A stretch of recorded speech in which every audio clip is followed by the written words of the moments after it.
जय जगन्नाथ। आज हम डीएसडी पॉडकास्ट के 5वें अध्याय में आ गए हैं और आज हम चर्चा करने वाले श्री मंदिर में महाप्रभु श्री जगन्नाथ जी का नित्य सेवा कैसे होता है। हमारे साथ निर्लिप्त जी है। तो भैया चलिए आज का पॉडकास्ट शुरू करते हैं। निश्चित, जैसा कि आज का हमारा टॉपिक यही है कि आज हम चर्चा करेंगे कि श्री मंदिर में भगवान जी की नित्य सेवा कैसे होती है।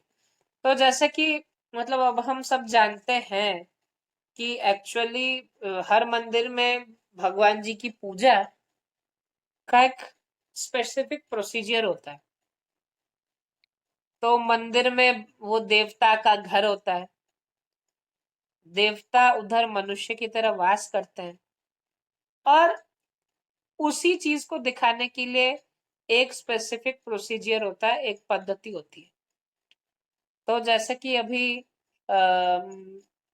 आप इस विषय में बताइए कि मंदिरों में पूजा का क्या प्रावधान होता है, तो जिसके साथ हम श्री मंदिर के साथ उसका कंपैरिजन करें और उसके ऊपर हम बात करते हैं। जनरली हम किसी भी मंदिर में देखते हैं कि जो देवता है उसे एक जीवित स्वरूप में देखा जाता है। जैसे हम हैं उसी तरीके से उसे भी देखा जाता है।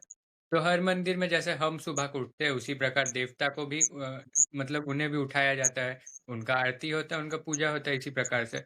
जैसे हम भी घर का द्वार सुबह को खोलते हैं तो मंदिर का भी द्वार खुलता है। फिर लोगों का आना जाना लगा रहता है, उसके बाद दर्शन करते हैं। फिर वापस से देवता रात्रि को सो जाते हैं। और शास्त्रों में ऐसा कहा गया है कि किसी भी मंदिर के विग्रह को एक 5 साल की उम्र के बच्चे के रूप में हमें देखना चाहिए, जो खुद कुछ नहीं कर सकता और उसके लिए हमें कुछ ना कुछ प्रक्रिया करना पड़ता है। निश्चित। तो श्री मंदिर में कहीं ना कहीं इसी चीज का हमें निदर्शन देखने मिलता है। और श्री मंदिर में हमें बहुत इलेबोरेटेड वर्जन देखने मिलता है, क्योंकि आजकल ज्यादातर मंदिरों में उस प्रकार से फॉलो नहीं होता, लेकिन हमारे महाप्रभु थोड़े अलग है। इसीलिए उनका जो मंदिर है उसमें आज भी सारे नीति गणति जैसे पहले हुआ करता था वैसे आज भी होता है। निश्चित, जैसे कि अभी हम चर्चा के पहले अंश में आ गए कि मंदिर का खुलना। अब ठीक है, अब लोगों का लगेगा कि नहीं, मंदिर का खुलना कौन सी बड़ी बात है, द्वार खुल गया तो मंदिर खुला। लेकिन श्री मंदिर में क्या होता है ना कि केवल द्वार नहीं खुलते, द्वार खुलने की एक श्रृंखला होती है, एक सीरीज होती है, क्योंकि मंदिर बड़ा विशाल है। तो जैसे कि अब आते हैं, श्री मंदिर में सामान्यतः द्वार खुलने का समय सुबह 5 से 6 बजे की ओर होता है। अब बहुत समय में जैसे कि पौष के महीने में 4 बजे या उससे भी जल्दी 3 बजे 2 बजे की ओर खुलता है। तो वही बात है, लेकिन द स्टैंडर्ड टाइम द्वार खुलने का, जो कि श्री जगन्नाथ मंदिर के दैनिक पंजिका के अनुसार होता है कि सुबह के 5 बजे। तो ये जो द्वार खोलने की जो विधि है, उसके लिए 5 सेवकों की आवश्यकता होती है। रात में पहरेदार अब श्री मंदिर की रखवाली करते हैं। तो वो 5 सेवक कौन है? भितरछा महापात्र, प्रतिहारी, मुदुली, अखंड मेकअप एवं पालिया मेकअप। ये 5 सेवकों की आवश्यकता है। अच्छा, क्यों? भितरछा महापात्र वो श्री मंदिर के एक महानायक सेवक में से एक होते हैं। अब ये महानायक सेवक क्या है? जैसे कि एक नॉर्मल, अगर हम ऑर्गेनाइजेशनल हायरार्की में देखें तो एक सुपरवाइजर होता है, उसके अंदर लोग, उसके अंडर में लोग काम करते हैं, फिर एक मैनेजर होता है। वैसे श्री मंदिर के प्रशासन से संबंधित जो पारंपरिक उपाय में इन लोगों को मेजर ड्यूटीज दिए गए थे, तो वो उन्हें महानायक कहा जाता है। तो भितरछा महापात्र एक विशेष महानायक की भूमिका निभाते हैं, क्योंकि उनके अधीन में मंदिर का खुलना और बंद होना निर्भर करता है। तो जब भितरछा महापात्र आएंगे तभी द्वार खुलेगा। तो भितरछा में कब आते हैं? प्रतिहारी आते हैं। उसके बाद मुदुली, जो द्वार बंद, जिनके पास चाबी होती है, तो उनका नाम होता है मुदुली। फिर अखंड मेकअप, जो श्री मंदिर के अंदर गर्भगृह में दिए जलाएंगे, तो उन दिए जलाने के लिए एक विशेष सेवक की आवश्यकता है, जो कि उन्हें अखंड मेकअप कहा जाता है। और पाड़िया मेकअप, और एक व्यक्ति भी अतिरिक्त मेकअप सेवक रहते हैं, जो हर दिन टर्न वाइज टर्न आते हैं। इसलिए हमारा ओडिया में एक शब्द है पाड़ी, यानी टर्न। तो जो टर्न में जिसकी बारी होती है, तो उसे कहा जाता है पाड़िया। तो पाड़िया मेकअप तो एक स्वतंत्र मेकअप सेवक जिसकी उस दिन की उसकी बारी होगी, तो उसे पाड़िया मेकअप कहा जाता है। तो ये लोग आते हैं। तो जब भगवान जी मतलब ये जब सिंह द्वार के निकट आ जाते हैं, तो सिंह द्वार के निकट आने के बाद क्या होता है कि सिंह द्वार को खोल दिया जाता है। ठीक है, सिंह द्वार जब खुलता है उसके बाद ही क्रमशः जो बचे हुए 3 द्वार होते हैं मंदिर के, वो खुलना आरंभ हो जाते हैं। खुलना आरंभ होने के बाद भितरछा महापात्र और सारे जो सेवक होते हैं वो गर्भगृह की ओर निकलते हैं। तो हुँ, पहले की उसके साथ ही जो द्वार खुलते हैं, जैसे कि जय विजय द्वार होता है, तो जय विजय द्वार खुलता है। जय विजय द्वार खुलने के बाद कौड़ाहटा द्वार, जो कि गर्भगृह का द्वार होता है, उस द्वार के निकट सब आ जाता है।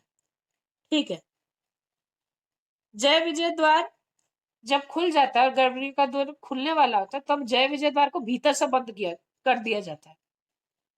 भीतर से बंद कर दिया जाता है, और जब गर्भगृह के अंदर प्रवेश हो जाता है, तब प्रतिहारी भगवान जी को उठाते हैं। तो ये शब्द बोलते हैं मणिमा। ये एक संस्कृत शब्द है, इसका एक ओडिया अपभ्रंश है कि मणि के समान जो सुंदर है, तो मणिमा बहुवचन में मणिमा।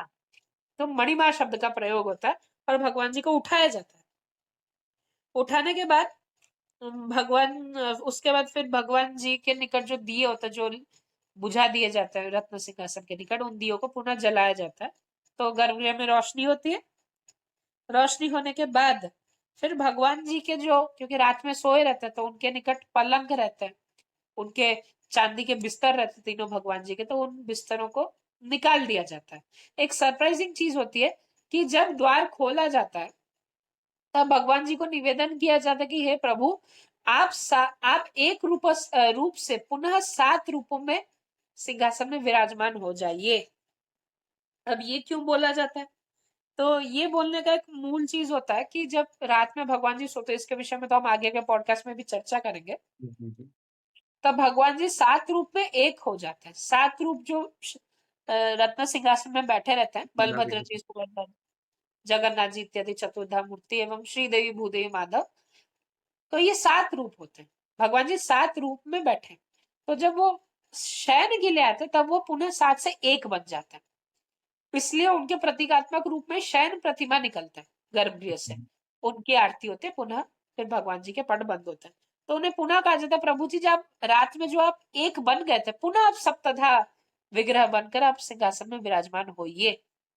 तब सिंहासन में जब ऐसा निवेदन होता है, फिर भगवान जी को उठाया जाता है। तो कहा जाता है कि उसके बाद रात में जो भगवान जी के अगर, क्योंकि अगर भगवान जी से अगर जो अलंकार पुष्प के लगाया जाता है, अगर वो खिसक जाता है, तो उसे पुनः लगा दिया जाता है अपने अपने स्थान पर। हुँ, ठीक है, हुँ। तो वही बात है कि अगर ऐसा भी एक विषय, भगवान जी का एक ऊपर होता है ना, एक गौबा, उसे चंद्रिका हुँ, कहा जाता हुँ। है, एक छोटा सा अलंकार पुष्प का एक फूल जैसा, बड़ा सा फूल जैसा रहता है। अगर वो भगवान जी का खिसक जाता है, तो वो गजपति महाराज को दिया जाता है, एक विधान है। हुँ, तो ठीक है। उस उसके बाद होने के बाद इस भीतर बड़ा छाता मठ,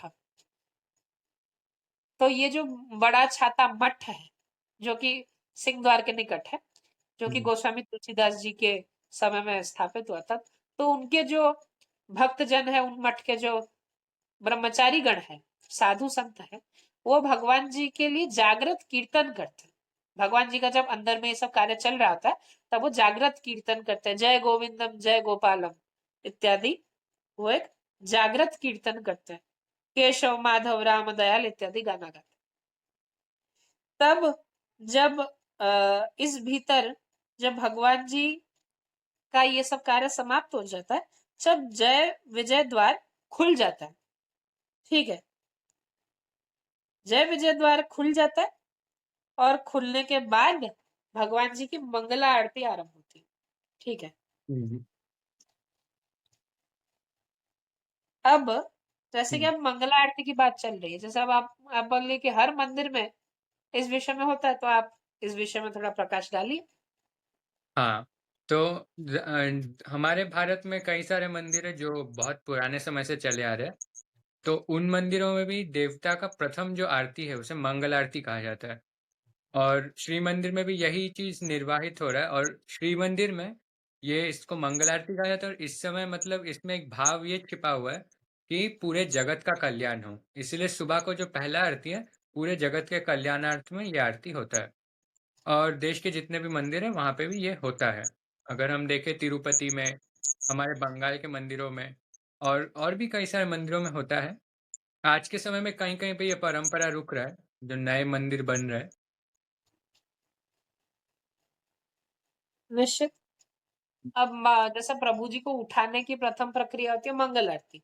हुँ, तो श्री मंदिर में क्या होता है, इस विषय में एक बहुत उत्तम वर्णन है कि जब सेवक लोग मंदिर के अंदर घुस जाते हैं, तब भगवान जी उठ जाते हैं, तो रत्न पलंग सब तो निकाला जाता है, तो प्रभु जी का जो प्रथम दर्शन होता है मंगल जगत के आरती। कल्याण के लिए, वो आरती होती है, वो मंगल आरती होती है, मंगल आरती। तो ये 3 प्रकार की आरती भगवान जी की सामान्य तौर पर होती है। एक है कपूर की आरती होती है, दिए की आरती होती है जिसे कि बत्ती आरती कहा जाता है, और फिर हुँ, पिष्टक आरती होती है। ये पिष्टक आरती भी विशेष है। शायद से ये भारत के अन्य मंदिरों में पिष्टक आरती का व्यवधान नहीं है। हाँ, हाँ, हाँ। तो क्या होता है कि जब भगवान जी, जब गर्भगृह खुल जाता है, तब जगन्नाथ जी की तरफ से भितरछ महापात्र और 2 पुष्पालक सेवक वो आरती करते हैं। तो अगर भितरछ महापात्र कोई कारणवश नहीं आ पाते, तो उनके स्थान पर तलिच महापात्र जी, मंगला आरती करते हैं। ठीक है। तो अब आरती के संस्कार के पूर्वक तीनों सेवक हाथ धोते हैं उधर।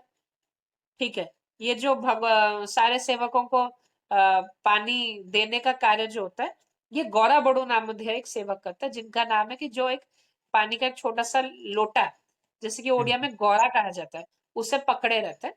तो पूजा में हस्त प्रक्षालन की महिमा बहुत है। तो हस्त प्रक्षालन, एक उपचार देंगे तो हाथ धोएंगे, पुनः हाथ की शुद्धि करेंगे। तो वो हाथ धोने के लिए पानी गौरा बड़ू सेवक देते हैं। तो जब तीनों सेवकों ने हाथ प्रक्षालन कर लिया, फिर उसके बाद क्या होता है कि आरती होती है। पहले की कपूर आरती होती है, कपूर आरती के बाद हाथ धोया जाता है। फिर बत्ती आरती होती है। मंगला आरती और संध्या आरती, इन 2 आरतियों में 21 बत्ती की आरती होती है। हुँ, 21 बत्ती की आरती होती है। तो 21 बत्ती की आरती होने के बाद पुनः हाथ धोया जाता है, और फिर पिष्टक आरती होती है। अब ये पिष्टक आरती एक मतलब एक विचित्र प्रकार की आरती होती है कि जिसमें दिया होता है, लेकिन दिए में जैसे कि बाती और घी होती है, लेकिन इसमें बाती नहीं, बाती के साथ घी नहीं होता। इसमें चावल का आटा और दही होता है। जी, तो वो पिष्टक होता है और उसके साथ ही आरती की जाती है। पारंपरिक रूप में हमारे, क्योंकि पूर्वी भारत में और उत्तर पूर्वी भारत में, ओडिशा, बंगाल, आसाम इत्यादि में ये जो पिष्टक बनाने की परंपरा बहुत है। जैसे हुँ, कि उत्तर भारत में गुजिया बनती है, वो एक तौर का ही पिष्टक होता है। जैसे पिठा हमारे ओडिया में, हुँ, बंगाल में और आसाम में कहा जाता है। तो ये पिष्टक का जो फॉर्मेट, ये बेसिकली ये होता है, चावल के आटे से ही ये सारे, आटे से ही बनता है, हाँ। तो ये उसी का और एक संस्कृत फॉर्मेट है। में पिष्टक का अर्थ है कोई भी ऐसा सामग्री जिसके अंदर कुछ और डाल के बनाया गया हो, जिसमें ऐसी प्रिपरेशन होता है जिसमें चावल के आटे का इस्तेमाल हो। निश्चित। तो जब पिष्टक आरती हो जाती है, उसके बाद मंगला आरती समाप्त होती है। फिर कहा जाता है कि भगवान जी का ये जो कपूर आरती होती है और जो पिष्टक होता है, वो भक्तों के बीच में प्रसाद के रूप में बांट दिया जाता है। ठीक है। उसके बाद पहले के जमाना एक था कि भगवान लोग निकट से दर्शन कर पाते थे, अब दर्शन थोड़े दूर से हो गए, नाट मंडप से। नाट्य मंडप से हो गए हैं। तो इस सेवक, तो इस समय क्या होता है, जब मंगला आरती होती है, तो श्री मंदिर के जो भी अन्य मंदिर होते हैं, तो वो भी खुलते हैं, उनकी भी उसके साथ ही उपासना का आरंभ हो जाता है प्रातः काल में मंगला आरती हुँ, के साथ। ठीक है। तो ये और ये एक उत्तम बात है कि जब कार्तिक का महीना होता है और जो पौष का महीना होता है, ये तो जल्दी होती है। तो रात के 2-3 हुँ। बजे से ही मंदिर खुल जाता है और मंगला आरती होती है। तो मंगला आरती दर्शन करने के लिए बहुत लोग आज श्री मंदिर में समागम उनका होता है, और इस भाव से भगवान जी की मंगला आरती होती है। इसके बाद आता है माइलमनीति। तो महाप्रभु ने जो रात्रि में श्रृंगार किया था, बड़ा श्रृंगार वेश, इसको जो उतारा जाता है, इसे निकाल के महाप्रभु को सुसज्जित किया जाता है वापस से अवकाश के लिए। तो ये जो मइलम नीति है, इसका जो कहीं न कहीं ये जो शब्द है मइलम, संस्कृत में एक शब्द होता है माल्य, जिसका अर्थ होता है माला। तो कहीं न कहीं उसी का अपभ्रंश में यह शब्द बाद में शायद से मइलम बन गया। इसमें महाप्रभु के जो पुराने श्रृंगार है उसको उतारा जाता है और महाप्रभु के फिर तड़प उत्तरीय लागी किया जाता है। मतलब तड़प उत्तरीय पहनाया जाता है, जिसमें वो सफ़ेद रंग का वस्त्र होता है और उनके हाथ में एक गमछा दिया जाता है, क्योंकि वो अभी स्नान करने वाले हैं। और इस कार्य को करने के बाद फिर अवकाश नीति शुरू होता है, जो महाप्रभु का स्नान नीति है। निश्चित। अब जैसे कि प्रभु जी, अब अगर हम इसका एक विश्लेषण करें, जैसे कि हम सुबह उठे तो पहले नित्य कर्म ही करेंगे, तो स्नान करेंगे। और स्नान तो कोई अपने रात के वस्त्र पहन के तो करता नहीं है, तो गमछा पहनते। तो वैसे प्रभु जी भी गमछा पहन। तो ये भी नीति पुष्पालक सेवकों के द्वारा की जाती है। भगवान जी के जो रात के जो व्यवहार, जो रात में जो पहने हुए जो निर्माल्य वाले पुष्प हैं जो भगवान जी ने पहने हैं, उसे भी प्रसादी के रूप में भक्तों के बीच में दिया जाता है। गजपति महाराज को भी हर दिन एक ना एक अलंकार जाता ही है उनके निकट। उसके बाद होता है अवकाश नीति। अब भगवान जी जब, क्योंकि तड़प और उत्तरी ये दो शब्द है। तड़प यानी जो नीचे जो गमछा पहनते उसे ओडिया में तड़प कहा जाता है, और उत्तरी यानी उत्तरीय, ऊपर का एक अंगोछा, तो उसे हुँ, उत्तरीय कहा जाता है। तो ऐसे अंगवस्त्र। दो वस्त्र, अंग वस्त्र, तो ऐसे दो वस्त्र पहनते हैं नित्य कर्म के लिए। तो अब आ जाता है अवकाश। तो अब निश्चित रूप में जो दैनिक भगवान जी की जो स्नान विधि होती है उसे अवकाश कहा जाता है। अब कहा जाता है कि श्री मंदिर के दैनिक पंजिका के रूप में ये नीति हर दिन सुबह 6 से 6:30 के बीच में होती है। यद्यपि अब नीति किस समय क्या चल रही है उसके ऊपर ये डिपेंड करता है। तो हर समय हुँ, एक निर्दिष्ट समय में अवकाश हो ऐसा है नहीं। जल्दी भी हो सकता है, देर भी हो सकती है। तो जब भगवान जी का या जो भगवान जी के जब वस्त्र परिवर्तन हो जाता है, जिसे कि मैलम कहा जाता है, उसके बाद भगवान जी का अवकाश होता है। अवकाश के लिए क्या होता है कि अवकाश वही पुष्पालक सेवक करता है, और जगन्नाथ जी के पक्ष में भीतरछ महापात्र करते हैं। यद्यपि भीतरछ महापात्र जी का करने का कोई विशेष नियम नहीं है, लेकिन सम्मान के तौर में भीतरछ महापात्र ही करते हैं। बहुत समय में ऐसा होता है कि अन्य पुष्पालक भी जगन्नाथ जी के पक्ष में अवकाश करते हैं। तो अवकाश कैसा होता है, जैसे कि आप इस विषय में थोड़ा विवेचन कीजिए, फिर हम श्री मंदिर में क्या हो रहा है इस विषय में हम चर्चा हुँ। करेंगे। अवकाश नीति जो है ये महाप्रभु का नित्य स्नान है, तो कहीं न कहीं ये भी देखने मिल रहा है कि श्री मंदिर ही एक आज के समय ऐसा मंदिर है, जहाँ पे महाप्रभु का जो स्नान, किसी भी देवता का स्नान भी बहुत ज़रूरी है, जैसे हम भी स्नान करते हैं नित्य। लेकिन श्री मंदिर में ये जो नीति है, इसे नित्य हर दिन किया जाता है और वो भी बहुत आडंबर के साथ, मतलब बहुत सारे उपचारों के साथ। और बहुत अच्छे से किया है, इसमें न्यास इत्यादि प्रयोग होता है, आसन शुद्धि इत्यादि आता है। ये सब तो एक साधक करेगा ही, एक पुजारी के रूप में जो साधक है। इसके बाद इसमें जो मेन है, वो होता है महाप्रभु पहले दंत मार्जन करते हैं, फिर जिह्वा मार्जन करते हैं। अब जैसे कि हम भी डेली आज के समय में तो ब्रश का इस्तेमाल किया जाता है, तो हम भी जैसे अपना दंत मार्जन, जिह्वा मार्जन करते हैं, महाप्रभु भी यही करते हैं। ये शायद से अन्य मंदिरों में हमें आज के समय में देखने नहीं मिलता। ये श्री मंदिर का खुद का एक यूनिक रिचुअल है बोल सकते हैं। तो इसमें महाप्रभु अपना दंत मार्जन, जिह्वा मार्जन करते हैं। पहले महाप्रभु का मुख प्रक्षालन होता है। जैसे हम भी सुबह को अपना मुँह धोते हैं। इसके बाद दंत मार्जन होता है। इसके लिए बकुल काष्ठ के लकड़ी का इस्तेमाल किया जाता है। इसमें कपूर लगा करके, इसमें मुद्रा प्रदर्शन करके इससे दंत मार्जन किया जाता है। ये तीनों विग्रहों का होता है, बड़ ठाकुरों, बलभद्र महाप्रभु, फिर जगन्नाथ जी और माँ सुभद्रा का। इसके बाद उनका फिर से मुख प्रक्षालन होता है और मुख प्रक्षालन के बाद फिर से उनका जिह्वा मार्जन होता है। उसके लिए सोने के जिह्वा मार्जनी का इस्तेमाल होता है और इससे उनका जिह्वा मार्जन होता है। इसके बाद उनका स्नान नीति होता है, जिसका हमें भैया बताएँगे। जैसे कि अब नृत्यमोहन जी, आपने तो बहुत उत्तम रूप से अवकाश का एक वर्णन दे दिया। वही बात है कि अब इसके लिए भी कितने सेवकों की, जैसे केवल 3 पुष्पालक भी नहीं चाहिए। हुँ, जैसे कि सुअर और बड़ो, ये एक सेवक है जो कि भगवान जी के लिए, पहले तो हमारे भगवान जी के निकट एक 3 लकड़ी के आसन रखे जाते हैं। हुँ, उनके नीचे ये रत्न सिंहासन में प्रभु जी बैठे, तो नीचे 3 आसन ठीक है। रखे जाते हैं। आसन रखने का कार्य सुअर बड़ू नामधेय एक सेवक का होता है। जब आसन रख दिए जाते हैं, तो उसमें छोटे-छोटे चांदी के एक छोटे-छोटे सिंहासन रखे जाते हैं, हुँ, जिसमें कि भगवान जी का आवाहन होता है। फिर उसके बाद पूजा के लिए जैसे कि जल हुआ, तुलसी हुई, भगवान जी के लिए दातून हुआ, फिर सोने का टंग क्लीनर, जीवी जिसे कहा जाता है। हुँ, तो सोने सोने का टंग क्लीनर रखा गया, फिर फूल तुलसी रखा गया, चंदन रखा गया, इत्यादि सारे द्रव्य को रख दिया जाता है। फिर हुँ, पुष्पालक एवं भितरछ महापात्र को बुलाया जाता है कि आप आइए और पूजा करिए।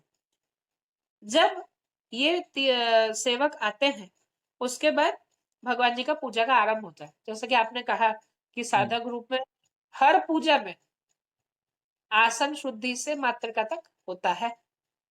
यद्यपि सारे धूप पूजा में या पंचोपचार या भोग पूजा में अर्घ्य संस्कार होता है, लेकिन इस पूजा में अर्घ्य संस्कार नहीं होता, क्योंकि अर्घ्य की आवश्यकता है नहीं इस पूजा में, हुँ, क्योंकि भोग तो नहीं हो रहा।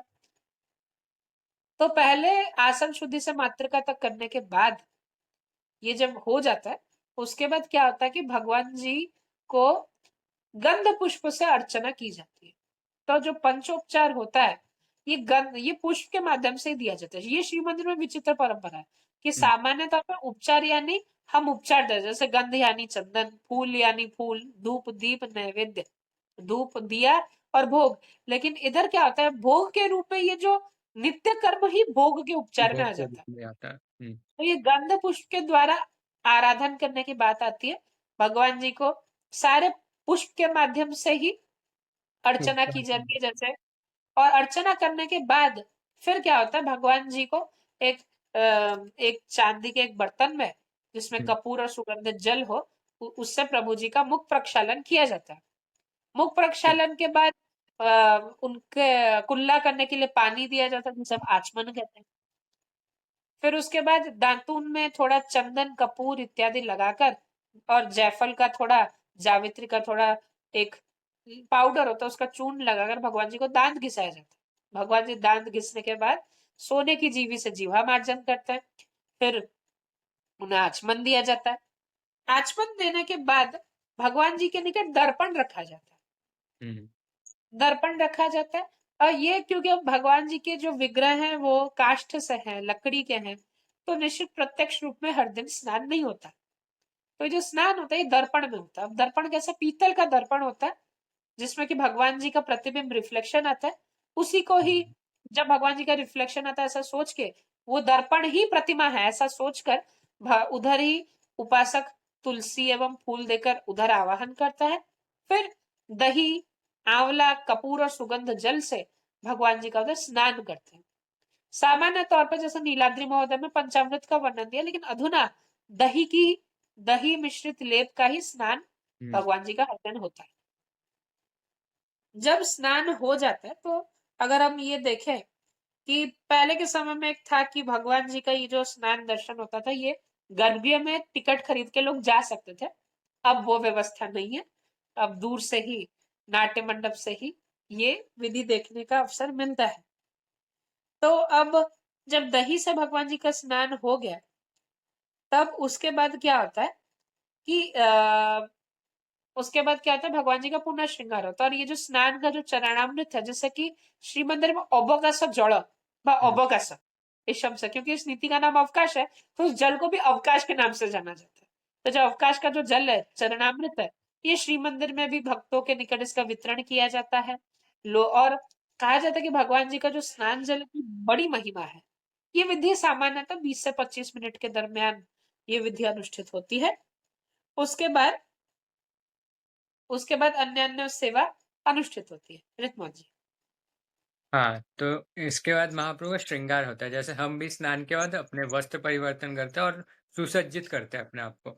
इसी प्रकार महाप्रभु का भी श्रृंगार होता है। तो इसमें पुष्पालक सेवक इसको करते हैं और महाप्रभु इस समय अपने जो 1 हफ्ते में हर एक दिन का अपना खुद का रंग होता है, उसी रंग के वस्त्र महाप्रभु पहनते हैं। जैसे रविवार को लाल, फिर सोमवार को महाप्रभु का जो वस्त्र होता है वो सफ़ेद में काले रंग के डॉट्स बने होते हैं, वो महाप्रभु धारण करते हैं और ये हर एक ग्रह के हिसाब से होता है।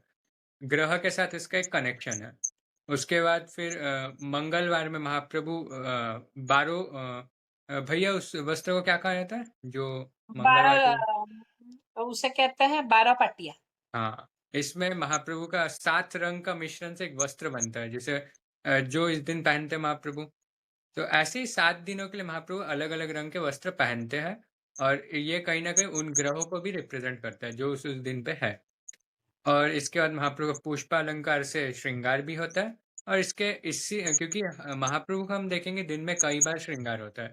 महाप्रभु बहुत ज़्यादा श्रृंगार प्रिय है। विष्णु को श्रृंगार प्रिय कहा जाता है और महाप्रभु यहाँ पे श्री क्षेत्र में हर दिन नित्य बार-बार श्रृंगार करते हैं। ये भी कई सारे मंदिरों में आज के समय में देखने नहीं मिलता। निश्चित, जैसे कि अब इसमें एक डिटेल है कि हुँ, भगवान जी जो साड़ी पहनते हैं, तो श्री जगन्नाथ जी की जो साड़ी होती है, जो वो हुँ, पहनते हैं, वो 18 हाथ लंबी होती है। और बलभद्र जी की साड़ी 16 हाथ लंबी होती है और सुभद्रा जी की 14 हाथ लंबी साड़ी होती है। और इनकी चौड़ाई लगभग 60 इंच होती है। तो भगवान जी हर दिन पट वस्त्रों से, रेशमी वस्त्रों से ही सुसज्जित होते हैं।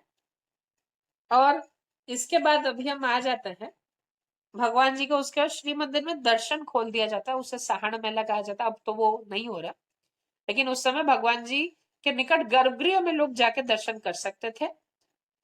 तो और भगवान जी का श्रृंगार हो जाता था। इति मध्य में क्या होता था कि साहन मेला जब चल रहा है, उस मध्य में भगवान जी का रोष होम हो जाता है कि जो पाकशाला जिधर भगवान जी का हर दिन महाप्रसाद के हुँ, लिए विभिन्न प्रकार के अन्न व्यंजन बनेंगे, तो उस पाक कार्य को आरंभ करने से पहले एक हवन होता है।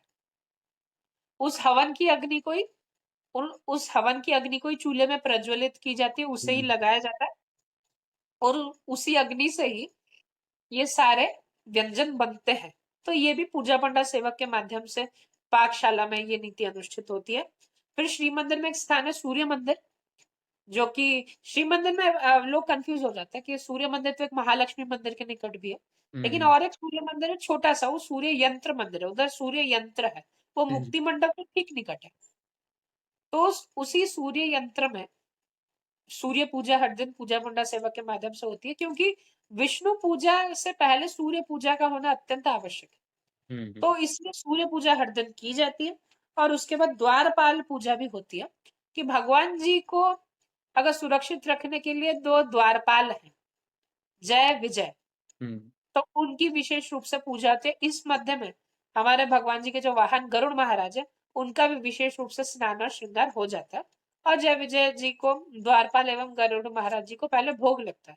अब देखिए कि कितना विचित्र है कि जो सेठ है वो बाद में खा रहा है, लेकिन हुँ, जो उनके अधीन में जो कर्मचारी है वो पहले खा रहे हैं। तो इससे पता हुँ। चलता है कि हमारे महाप्रभु कितने उदार हैं, अगर हम इसे एक मानवीय दृष्टिकोण से देखें। फिर भगवान जी का होता है गोपाल वल्लभ भोग। तो गोपाल वल्लभ जो भोग है, जैसे हम भी सुबह को ब्रेकफ़ास्ट करते हैं सुबह के समय, तो महाप्रभु का कहीं न कहीं ये एक ब्रेकफ़ास्ट हुआ।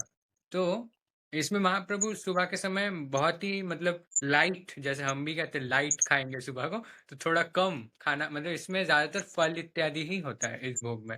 महाप्रभु इसमें फलाहार करते हैं और ये पंचोपचार में होता है ये पूजा।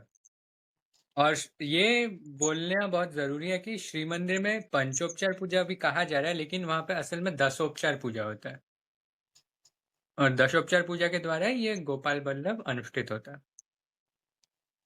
जैसे कि रितमोहन जी ने कहा कि ये भगवान जी का अल्पाहार है, हुँ, ब्रेकफास्ट। तो भगवान जी का जो अल्पाहार है ये पूजा होता है। ये भगवान जी की जो ये पूजा अनुष्ठित, ये पूजा पंडाओं के द्वारा होती है। भगवान जी के जो गर्भगृह का जो द्वार है, जिसे कि कालाहाट द्वार या हुँ, हुँ, कलाहाट द्वार कहा जाता है, उस कलाहाट द्वार के निकट ही पूजा पंडा सेवक बैठते हैं, उधर ही भोग आता है। तो भगवान जी को हर दिन के भोग में अधिकतर फल ही लगते हैं, जैसे कि नारियल लगता है, केले का भोग लगता है, खोया लगता है, दही लगता है, माखन लगता है। जैसे कि हम सामान्य आजकल सुबह, जैसे आजकल का हुँ। ये अभ्यास है कि कॉर्नफ्लेक्स सब कॉर्नफ्लेक्स, हाँ, दूध के साथ। वही बात है। हुँ, तो दूध, दही, इन सब का मिश्रण भगवान जी प्राप्त करते हैं। ठीक है। फिर उसके बाद पूजा पंडा सेवक, पहले क्या होता है कि जब हमारे ये जो भोग आता है अणसर पिंडी जिस स्थान में, वही कलाहट द्वार के हुँ, सामने, हुँ, ठीक है, कलाहट द्वार के सामने जब ये भोग आता है, उसके बाद ये भोग को लाने का नाम सुअर बड़ू ही करते हैं, ठीक है। जब ये भोग आ जाता है, उसके बाद क्या होता है कि भगवान जी का भोग पूजा पंडा सेवक करते हैं। ये 10 उपचार पूजा सर वही पुष्प गंध पुष्प अर्चन के माध्यम से ये विधि समाहित होती है, जिसमें कि भगवान जी अपना प्रथम आहार करते हैं। जैसे कि मैं आपको एक उदाहरण देता हूँ कि इसका एक इसकी एक तालिका हमारे पास है कि कितना लगता है भोग। तो इसमें जो नारियल के लड्डू होते हैं वो 228 लगते हैं। तो वो अल्पाहार हमारे दृष्टि से हो सकता है, हमारे दृष्टि में वो शायद से 1-2 समय का खाना हो सकता है, प्रभु जी का वो अल्पाहार है। हुँ। तो छोटे नारियल के लड्डू लगते हैं 228 और बड़े नारियल के लड्डू लगते हैं लगभग 29। लाई लगता है उसके छोटे-छोटे 44 मिट्टी के बर्तनों में लाई का भोग लगता है। 7 केलों का भोग लगता है। नारियल के लड्डू के साथ केवल नारियल का भी भोग लगता है 3 छोटे-छोटे बर्तनों में, एवं दही भी लगता है। उसके साथ माखन और इत्यादि फलों की संख्या और भी अधिक है। ठीक है। तो जैसे कि भगवान जी का ये हर दिन का जो वल्लभ भोग होता है, ये भोग समाप्त होने के बाद ही प्रभु जी का प्रातः प्रथम अन्न भोग लगता है, जैसे कि सकाळ धूप या प्रातः राजभोग कहा जाता है। ऋतुमान जी आप इस विषय में बताएं। तो ये जो सकाल धूप श्री मंदिर में जितने भोग पूजा है, इसे धूप का आख्यान भी दिया जाता है। तो ये जो सकाल धूप है, इसमें जो प्रक्रिया है ये बहुत ही मतलब विस्तृत प्रक्रिया है, जो आज के समय में ये भी हमें बहुत कम मंदिरों में ही देखने मिलता है। इसमें भी जैसे भैया ने शुरुआत में कहा था कि हर पूजा में आसन शुद्धि से मातृका तक का कार्य होता है, मातृका न्यास तक का। और ये जो सकाल धूप है, इसमें भी वही सेम प्रक्रिया होता है।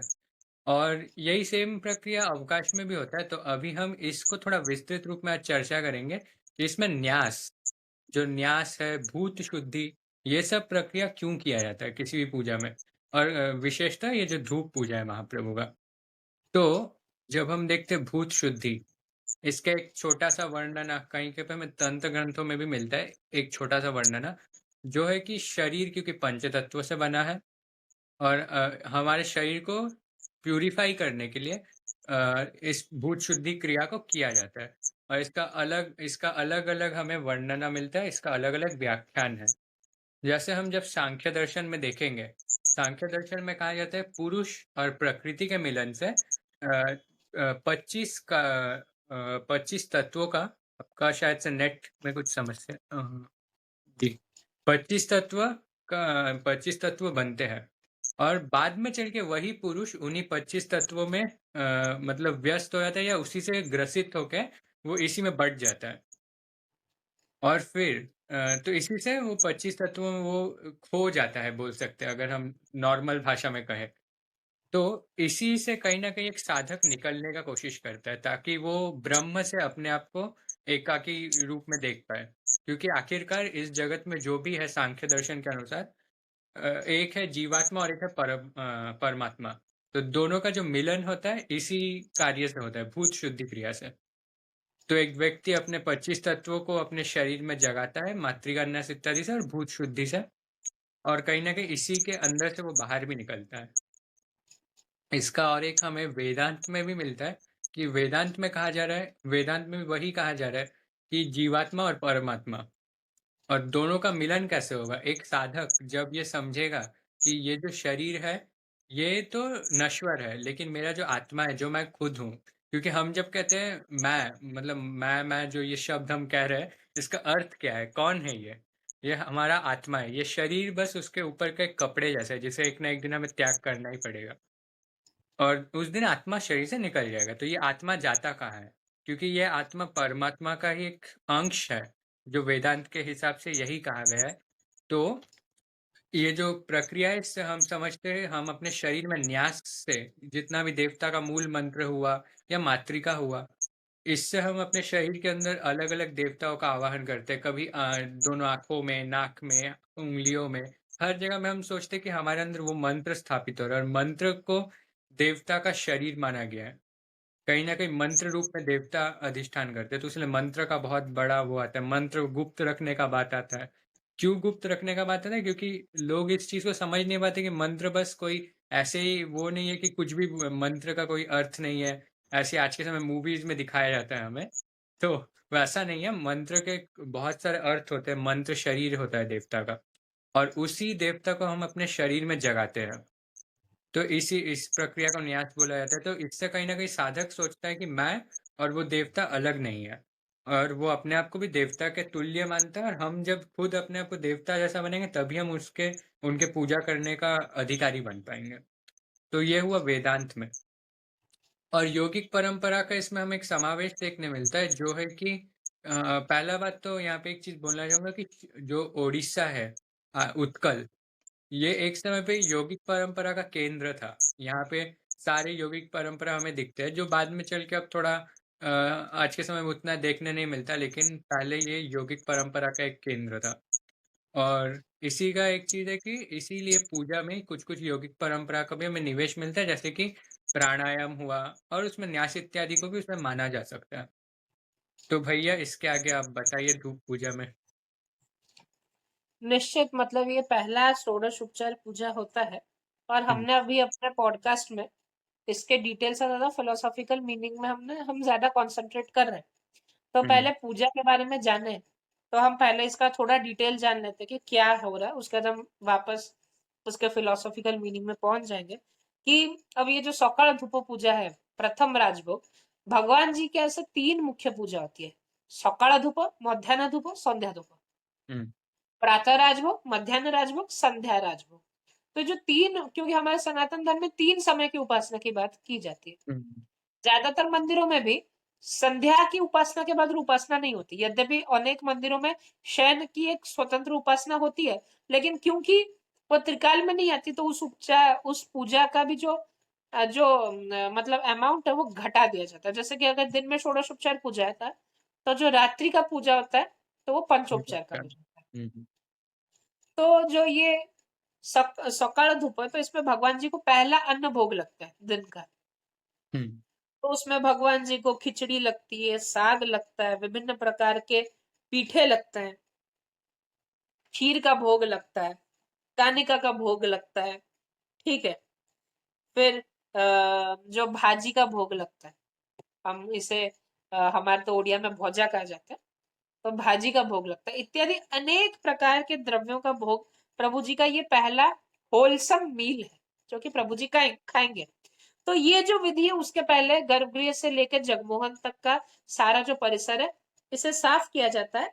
तो इसके तो पानी डाल के जो साफ किया जाता है, इसके लिए गौरा बोडू पानी डाल के साफ करते हैं, उनका वो विधान है।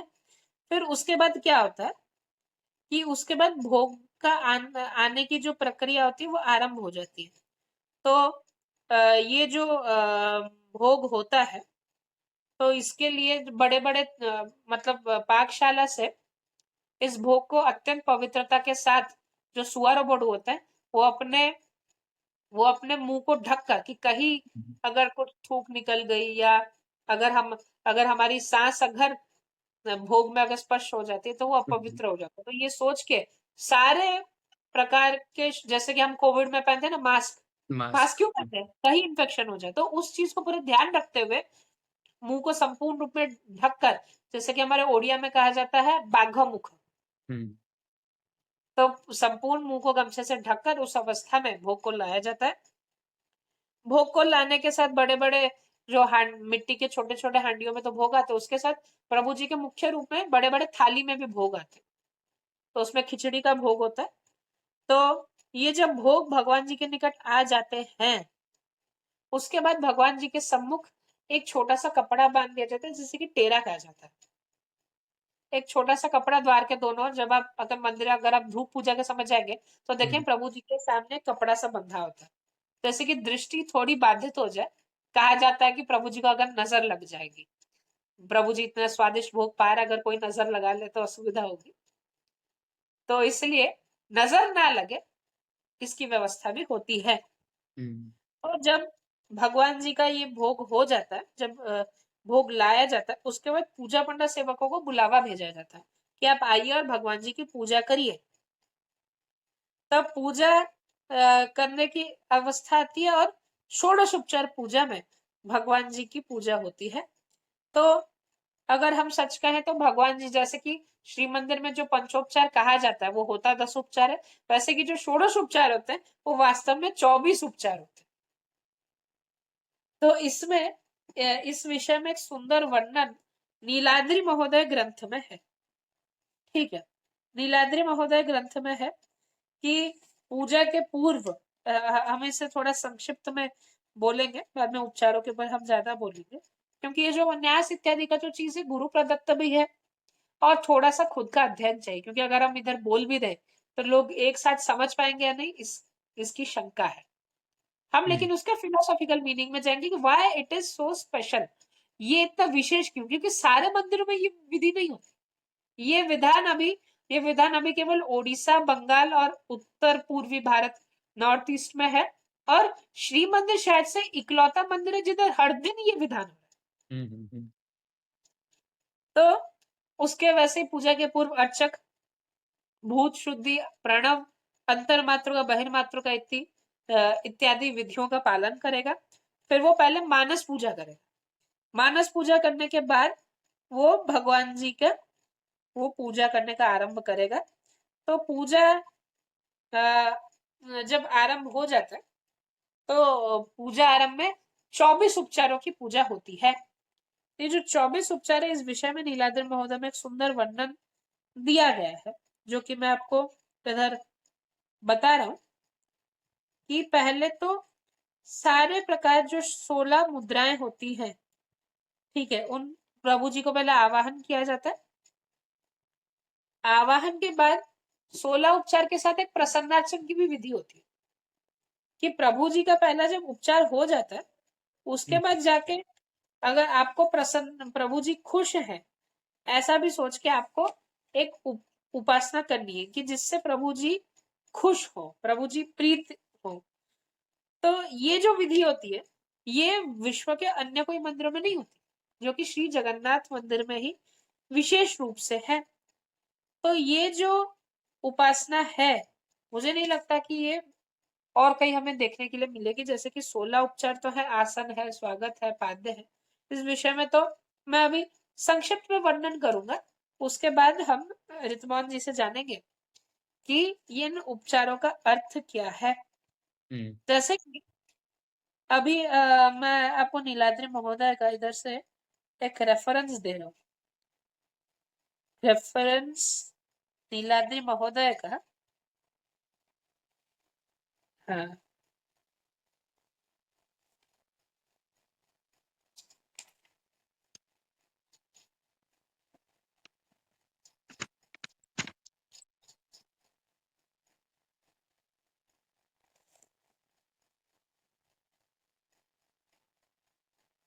जैसे कि मैं आपको एक दे देता हूँ कि क्या होगा, कि पहले आवाहन होगा, प्रभु जी को बुलाया जाएगा। तो आवाहन है, आसन है, स्वागत है, ठीक है। उसके बाद आचमन है, मधुपर्क भी है, स्नान भी है। स्नान के बाद वस्त्र भी है, यज्ञोपवीत भी है। फिर अलंकार है, फिर गंध पुष्प धूप दीप और नैवेद्य। उसके बाद एक प्रसन्नार्चन भी है। तो अगर हम सारे उपचारों को मिला लें तो ये 24 उपचार होते हैं। तो श्री मंदिर में 24 उपचार की पूजा होती है। तो अब इन उपचारों का तात्विक अर्थ क्या है, हम इसे एक एक करके हम जानेंगे रितमोहन जी से। तो रितमोहन जी बताइए। हुँ। पहले तो हम जानते हैं षोडशोपचार क्यों किया जाता है, तो षोडशोपचार का एक हमें तात्विक अर्थ ये देखने मिलता है कि हम जब किसी व्यक्ति को भी अपने घर में बुलाते हैं, तो हम उसे ऐसे ही षोडशोपचार से ही उसका हम आदर-सत्कार करते हैं। जैसे इसमें आसनम, स्वागतम, पाद्यम, आचमनीयम, मधुपर्कम, पुनराचमनीयम, फिर स्नानियम, वस्त्रम, यज्ञोपवीतम, फिर गंध, पुष्प, धूप, दीप, नैवेद्य और अंत में तांबूल। और इसमें फिर पुष्पांजलि इत्यादि श्री मंदिर में और भी आता है। तो इसमें हम ऐसे ही सत्कार करते हैं अपने अतिथि का भी। कहीं न कहीं उनका भी यही होता है कि जब अतिथि आते हैं, उनको सबसे पहले हम क्या देते हैं? आसन, ताकि वो बैठे। आसनम स्वागतम, उनका स्वागत किया जाता है कि आइए यहाँ बैठिए आसन पे। तो ये 2 प्रक्रिया जो भगवान को भी किया जाता है, उनका उनका भी आवाहन हो रहा है, उनको भी स्थान दिया जा रहा है, उनके लिए अलग से आसन रहता है श्री मंदिर में, उसमें उनको बुलाया जाता है। वो उस पे बैठते हैं, फिर आसनम स्वागतम पाद्यम, उनको पैर धोने के लिए जल दिया जाता है। तो पाद्यम, इससे उनका चरण धोया जाता है। हम भी कहीं न कहीं पहले के समय में होता था, आज के समय पे तो लोग डोर मैट रख देते हैं, उसमें ही सब पैर पोंछ के आ जाते हैं। पहले के समय पे अतिथि आने पे उसे चरण धोने के लिए जल दिया जाता था। गुरु आए या कोई विशेष व्यक्ति आए तो खुद जो घर का जो मूल व्यक्ति होता था वो धो के देता था चरणों को। और हम भी महाप्रभु के लिए वही कार्य करते हैं कि हम भी वहाँ पे एक विशेष जल होता है, उसका संस्कार होता है। उसमें कुछ गंध इत्यादि मिश्रित करके उससे महाप्रभु को पाद्य दिया जाता है। पाद्य, इसके बाद अर्घ्य, पहले के समय अर्घ्य दिया जाता था जिसको फ्लावर वास, आज के समय में कोई आता है उसे हम पुष्प का एक ऐसे बुके देते हैं। कहीं न कहीं जो अर्घ्य है उसमें भी वैसे ही होता है। अर्घ्य थोड़ा-सा दिखने में अलग होता है लेकिन अर्घ का यही मतलब है। तो उसे थोड़ा-सा ऐसे कुछ गिफ्ट की तरह दिया गया अर्घ्य। सूर्यदेव को भी नित्य अर्घ देने का बात आता है। सूर्यदेव भी अर्घ प्रिय है। अर्घ्य, इसके बाद आचमनीय, मुँह कुल्ला करने के लिए जल दिया जाता है। उसके बाद दिया जाता है मधुपर्क। कहीं न कहीं हम कहते हैं कि जो भी हमारे घर में अतिथि आ रहे हैं, वो शुभ हमारे लिए शुभ करे, उनके मुख से अच्छे शब्द आएँ, इसलिए जो मधु मधु के साथ कुछ कहीं-कहीं पे दूध इत्यादि मिश्रित किया जाता है, तो वो मधुपर्क दिया जाता है। ये मधुपर्क का पान करते हैं महाप्रभु को, वो भी संस्कार के साथ। महाप्रभु का कोई भी पूजा में, कोई भी क्रिया होता है उसमें संस्कार होता है, उसके ऊपर मुद्रा प्रदर्शन होता है और हर उपचार को देने के बाद हाथ धोया जाता है। कहीं न कहीं ये जो कोविड के समय लोगों ने शुरू कर दिया कि हाथ धोना है, सैनिटाइज़ेशन, ये हम भूल जाते कि ये जो प्रक्रिया कहीं न कहीं भारत से ही आया है, कि भारत में हर चीज़ से पहले अपने आप को शुद्ध करने का बात आता है।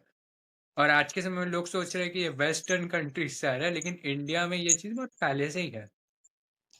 तो ये उसके बाद फिर से पुनराचमनीय दिया जाता है क्योंकि अब उन्होंने वो मधु का पान किया तो वापस से उनको पुनराचमनीय दिया गया, उन्होंने वापस से कुल्ला किया।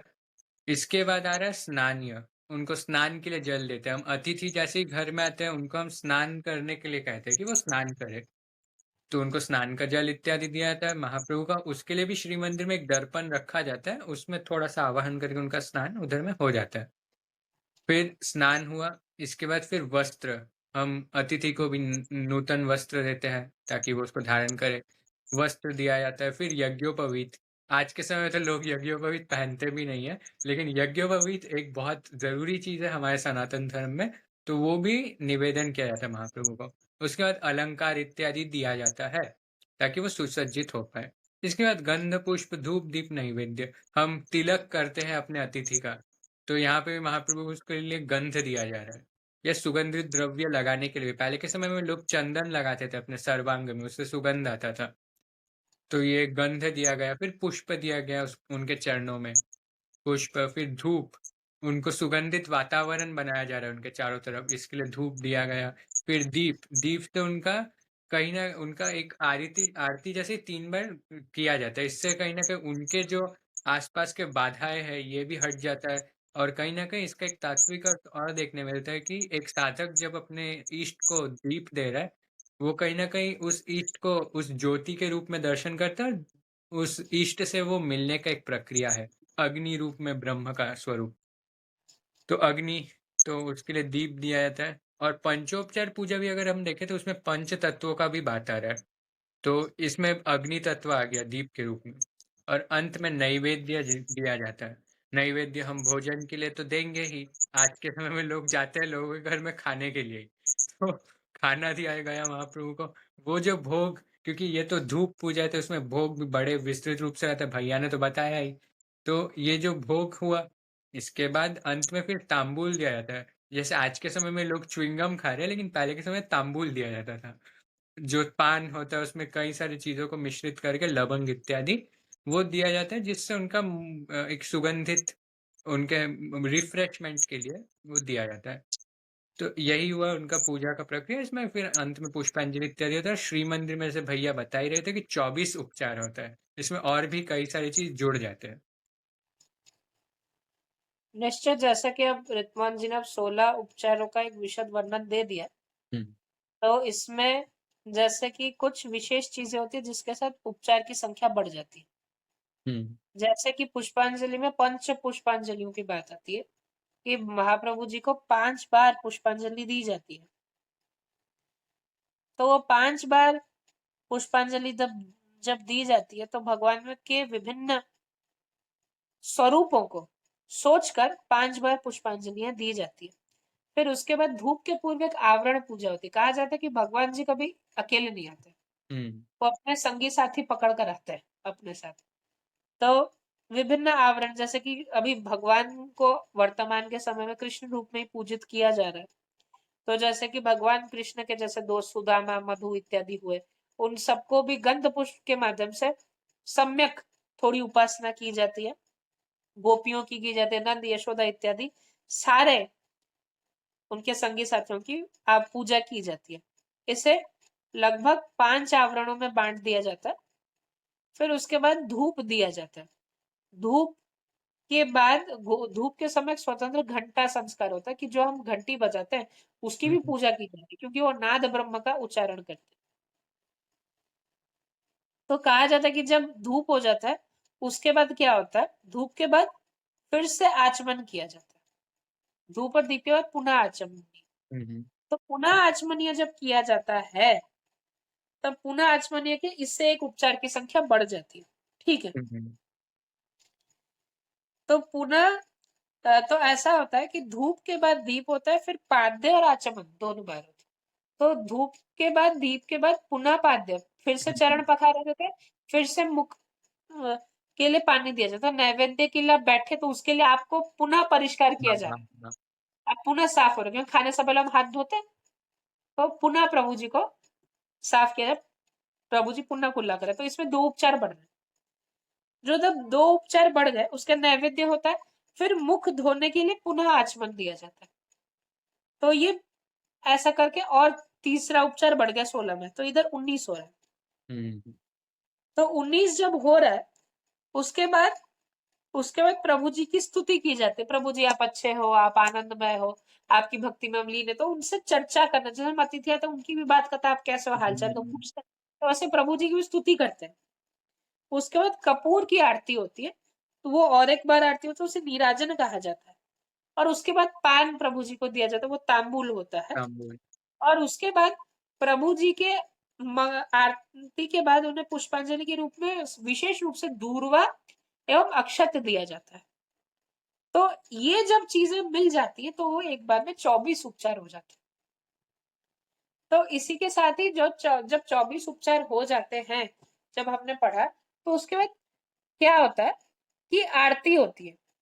एक आरती तो उपचार के समय हो जाती है।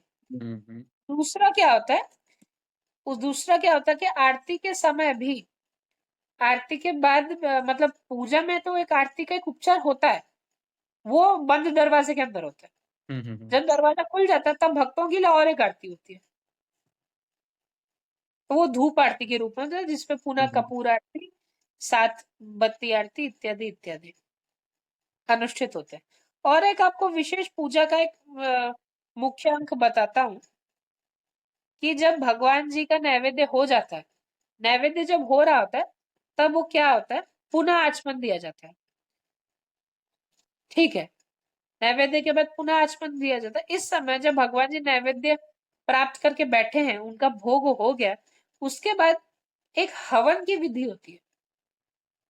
ये एक स्वतंत्र चीज है कि हवन की विधि होती है। तो उसके लिए पहले के जमाने में ऐसा होने की बात आती है कि संभवतः एक मतलब रेत का एक मंडप छोटा सा गर्भगृह में बन के होता था, लेकिन आज हम्म। के समय में होता नहीं। तो मानस हवन होता है। कहीं ना कहीं ऐसा भी कहा जाता है कि मानस में, मन में हवन किया जाता है। हमारे यज्ञ में भी अनेक प्रकार होते हैं, तो उसमें ज्ञान यज्ञ कहा जाता है। ठीक है। तो वो जो ज्ञान यज्ञ होता है वो बड़ा मतलब ये जो ज्ञान यज्ञ होता है ये अपने आप में ही एक अलग चीज होती है कि इसमें हम कल्पना करके हम यज्ञ कर रहे हैं, क्योंकि हमारे यज्ञ में भी द्रव्य यज्ञ को सबसे हीन माना गया। तो इसलिए मन में ही हम यज्ञ कर रहे हैं, ठीक है। तो हम उस समय वैष्णवाग्नि का प्रज्वलन होता है, फिर हवन किया जाता है। हवन करने के बाद ऐसा कहा जाता है कि जो साधक होता है वो ऐसा कल्पना करता है कि भगवान जी शांत से अपने नैवेद्य प्राप्त करे, वो भोग प्राप्त करे, और इसी भीतर वो यज्ञ कर रहा है, ठीक है। उपासक यज्ञ कर रहा है। यज्ञ करने के बाद क्या होता है, यज्ञ करने के बाद यज्ञ में वो ऐसी कल्पना कर रहा होता है कि वो खीर की आहुति दे रहा है, 25 आहुतियां खीर की दे रहा है, फिर वो घी की आहुति दे रहा है। ऐसा वो कल्पना करने के बाद फिर जाकर जब ये यज्ञ का जो कार्य समाप्त हो जाता है, फिर वो जप भी करता है। तो कहा जाता है, जब हम नैवेद्य, आज भी होता है कि नैवेद्य के बाद हम जप करते हैं, ये आजकल तो बाहर नहीं है, लेकिन नैवेद्य में जप किया जाता है जब हमने एक बार भोग दे दिया। तो जप भी किया जाता है सामान्य तौर पे। हमारा जो मतलब सामान्य तौर पे ऐसा किया कहा जाता है कि 108 बार जप किया जाता है। तो उस विषय तो माला का प्रयोग करके वो जप भी होता है। जप होने के बाद आपोषण होता है। जब क्योंकि ऐसा ही कहा जाता है कि जब मानस में हम हवन कर रहे हैं तो जप ही हो रहा होता है। हम जप कर रहे हैं, कल्पना कर रहे हैं। जब जप या हवन का कार्य समाप्त हो जाता है, तब कहा जाता है कि हम ये भी मान लेते हैं कि भगवान जी ने भी अपना खाना खा लिया। तो उसके बाद वो उपासक भगवान जी को पुष्पांजलि देता है और कहा जाता है कि हे प्रभु, ये है आपके लिए पानी। आप तो अनेक तीर्थ, ये पानी जो है ये अनेक तीर्थों के द्वारा मिश्रित है, अनेक सुगंध के द्वारा मिश्रित है। हे प्रभु, आप इसे आपोषण के रूप में ग्रहण करें। तो वो प्रभु जी को फूल के रूप में, जैसे कि सुख के लिए, सुगंध के लिए, जैसे कि अब जब हम खाते तो खाने की सुगंध होती है, तो उसलिए कभी कभार रूम फ्रेशनर का भी व्यवहार किया जाता है। ऐसे पुनः सुगंध दिया जाता है, प्रभु जी को पीने के लिए पानी दिया जाता है। तो ये जो कंफर्ट बनाने का जो चीज होता है, ये इसे आपोषण कहा जाता है। आपोषण होने के बाद प्रभु जी को पुनः कुल्ला करने के लिए पानी दिया जाता है, आचमन दिया जाता है, तांबूल भी दिया जाता है। इस चीज को ही प्रसन्नार्चन कहा जाता है, प्रभु जी की प्रीति के लिए। प्रभु जी ने तो, जैसे कि हम अतिथि को हमने बुलाया है, अतिथि का नित्य कर्म अतिथि की सेवा हो गई, फिर अतिथि तो बैठेगा ना, ऐसा तो नहीं कि खा के निकल जाएगा। बैठते हैं, गप्पे लड़ाते हैं, चर्चा करते हैं। वैसे ही प्रभु जी की भी प्रसन्नता के लिए जो अर्चन होता है उसे प्रसन्नार्चन कहा जाता है। जब प्रसन्नार्चन हो जाता है उसके बाद आरती होती है। आरती होने के बाद प्रभु जी की जो नैवेद्य होता है उसके भी बहुत अंशदार होते हैं। जो प्रभु जी का भोग होता है उसके बाद उस भोग को कुछ लोगों को समर्पित किया जाता है, उसे कहा जाता है बाह्य बलि। तो विष्णु जी के रूप में विश्वक्सेन को, तो विश्वक्सेन ही पहले विष्णु जी की इस प्रसाद की बलि को ग्रहण करते हैं। फिर अन्य अन्य, जैसे कि कहा जाता है कि 25 वैष्णवों को बलि दी जाती, इत्यादि इत्यादि। 25 वैष्णवों को वो प्रसाद समर्पित किया जाता है, तो उस प्रसाद को भी अर्पण किया जाता है, जिसे कि चंड नैवेद्य कहा जाता है। फिर उसके बाद क्या होता है, मुख नीराजन होता है, ठीक है।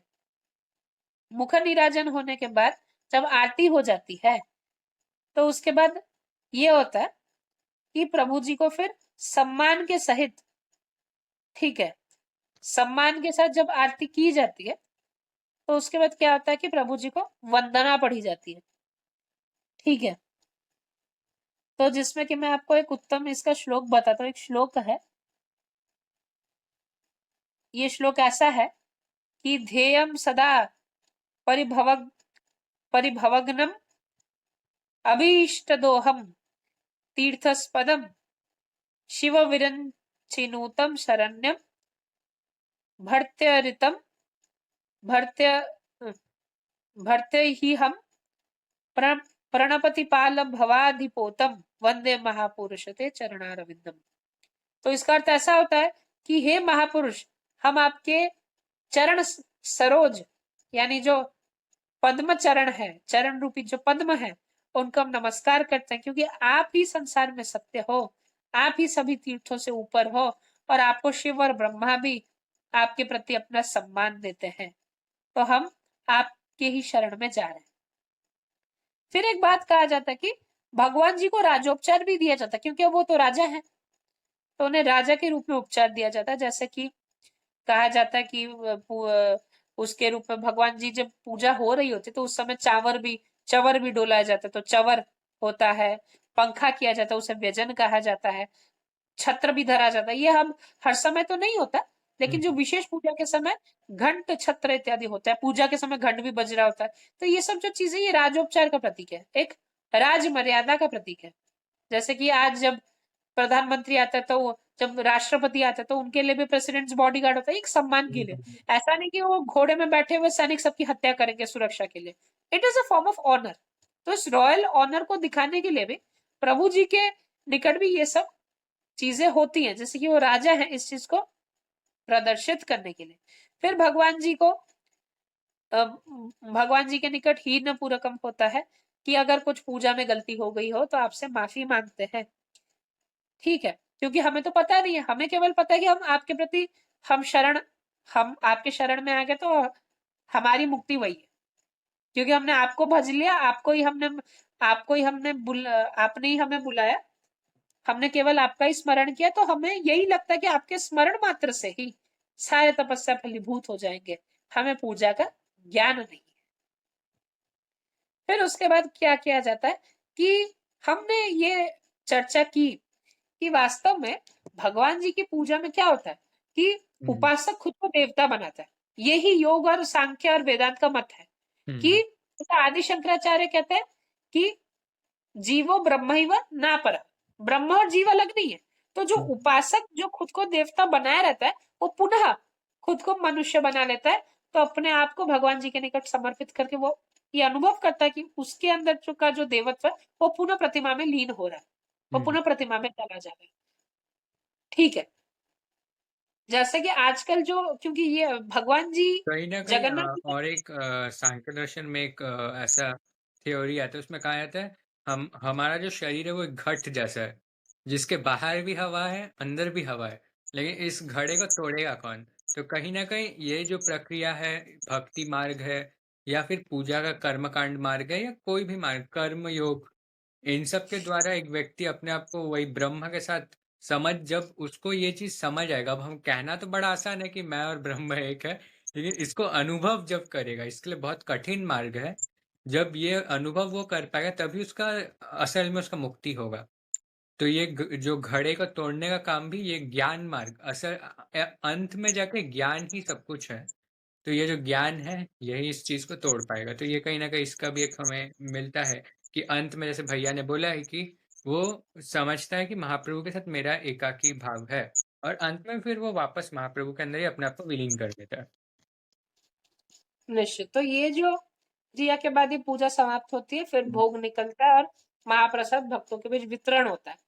अब आगे की जो विधियां हैं, जैसे कि मध्याह्न धूप इत्यादि जो भी विधियां, हम आगे के पॉडकास्ट में हम डिस्कस करेंगे। हुँ, और हम अगले, जैसे कि अगली जो कड़ियां आएंगी इस पॉडकास्ट की, हम उसमें अधिक और चर्चा करेंगे आगे की नीतियों के ऊपर, मध्याह्न की नीति क्या होती है, संध्या की नीति क्या होती है। तो आज रितमोहन जी का आना और हम दोनों की ये चर्चा सफल हो और आप लोगों के निकट ये पहुंचे, इसलिए आप हमारे YouTube चैनल दीनबंधु श्री जगन्नाथ को सब्सक्राइब करें, इस वीडियो को लाइक करें, शेयर करें, और हमारे और बेल आइकन को दबाएं, जैसे कि सारे नोटिफिकेशंस आपके पास तय समय पर पहुंच पाए। रितमोहन जी, आपका बहुत बहुत धन्यवाद। जय जय